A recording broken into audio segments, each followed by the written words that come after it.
दोस्तों, यह तो हम सब जानते हैं कि मुगलों ने हमारे देश पर कई सालों तक राज किया था, लेकिन क्या आप जानते हैं कि इतने सालों तक मुगल हुकूमत बरकरार रखना कोई मामूली बात नहीं थी। हमें यह तो पता है कि बाबर ने पानीपत की पहली लड़ाई में इब्राहिम लोदी को हराकर पहला मुगल परचम देश में फहराया था। इसके बाद उसका उत्तराधिकारी उसका बेटा हुमायूं था। उसके बाद अकबर आया, फिर जहांगीर, फिर शाहजहां और अंतिम मुगल शासक औरंगजेब था। आज हम आपको एक ऐसा सच बताने जा रहे हैं जो आपने कभी नहीं सुना होगा। अक्सर किताबों में भी इनका वर्णन नहीं मिलता। कहते हैं ना, हर कामयाब आदमी के पीछे एक महिला का हाथ होता है। तो आज हम आपको मुगल शासन काल की कुछ ऐसी ताकतवर महिलाओं के बारे में बताने जा रहे हैं जिनका इतिहास में बहुत बड़ा योगदान है। तो दोस्तों, पहले नंबर पर आती है दिलरास बानो। यह नाम आपने शायद ही पहले कभी सुना होगा। दिलरास बानो बेगम मुगल के आखिरी शहंशाह औरंगजेब की पहली बीवी थी। इन्हें राबिया उद दौरानी के नाम से भी जाना जाता है। इनका जन्म 1662 में हुआ। वो मिर्जा बदियुद्दीन सफवी और नोरस बानो बेगम की बेटी थी।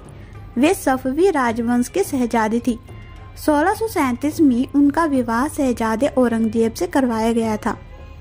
इनकी पहले ही 5 संतान थी और साल 1657 में जच्चा संक्रमण की वजह से इनकी मौत हो गई थी। और दूसरे नंबर पर आती है मरियम जमानी। इनको कौन नहीं जानता। मरियम जमानी आमेर के राजा भारमल कचवाहा की बेटी थी।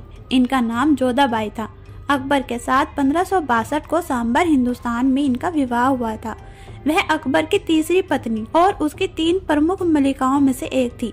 अकबर की पहली मलिका रुकैया बेगम निसंतान थी और उसकी दूसरी पत्नी सलीमा सुल्तान उसके सबसे भरोसेमंद सिपह सालार बैरम खां की विधवा थी।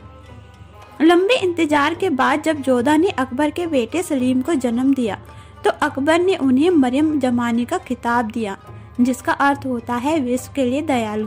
बाद में यही सलीम जहांगीर के नाम से जाना गया। यह जोड़ी इतिहास के सबसे कामयाब जोड़ी में से मानी गई है, परंतु एक राजपूती राजकुमारी का विवाह एक मुगल बादशाह से हुआ, इस बात का विरोध बहुत से लोगों ने किया था। तीसरे नंबर पर आती है गुलबदन।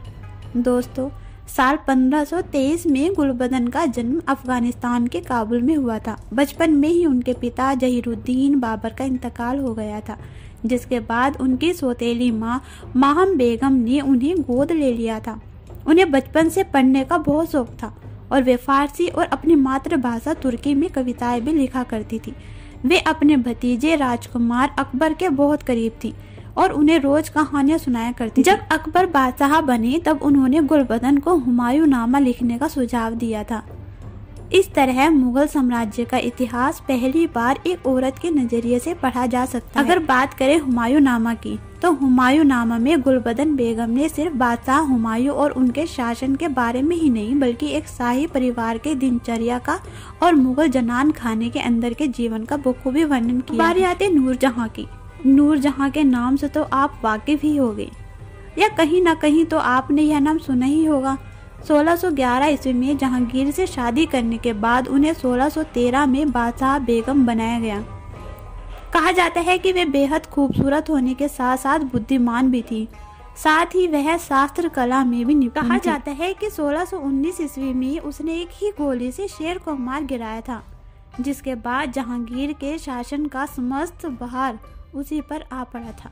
इसके बाद उनके शासन में बहुत ही विद्रोह रहा। जहांगीर के जीवन काल में नूरजहां सर्वशक्ति संपन्न रही, लेकिन 1623 ईस्वी में जहांगीर की मृत्यु के उपरांत उसकी राजनीतिक प्रभुता नष्ट हो गई। इसके बाद नूरजहां की मृत्यु 1645 ईस्वी में हुई। दोस्तों, अब बारी आती है जहांआरा बेगम। जहांआरा बेगम सम्राट शाहजहां और महारानी मुमताज महल की सबसे बड़ी बेटी थी। वह अपने पिता की उत्तराधिकारी और छठे मुगल सम्राट औरंगजेब की बड़ी बहन भी थी। आपको जानकर यह हैरानी होगी कि इन्होंने ही दिल्ली में चांदनी चौक की रूपरेखा बनाई थी। 1631 में मुमताज महल की मृत्यु के बाद 17 वर्षीय जहांआरा ने अपनी मां को मुगल साम्राज्य की फर्स्ट लेडी घोषित करवा दिया। इस तथ्य के बावजूद कि उनके पिता की 3 और पत्नियां थीं, वह शाहजहां की पसंदीदा बेटी थी और उसने अपने पिता के शासनकाल में प्रमुख राजनीतिक प्रभाव को समाप्त कर दिया था, जिसके बाद उन्हें साम्राज्य की सबसे शक्तिशाली महिला के रूप में आज भी जाना जाता है। तो दोस्तों, ये थी मुगल साम्राज्य की 5 सबसे ताकतवर महिलाएं।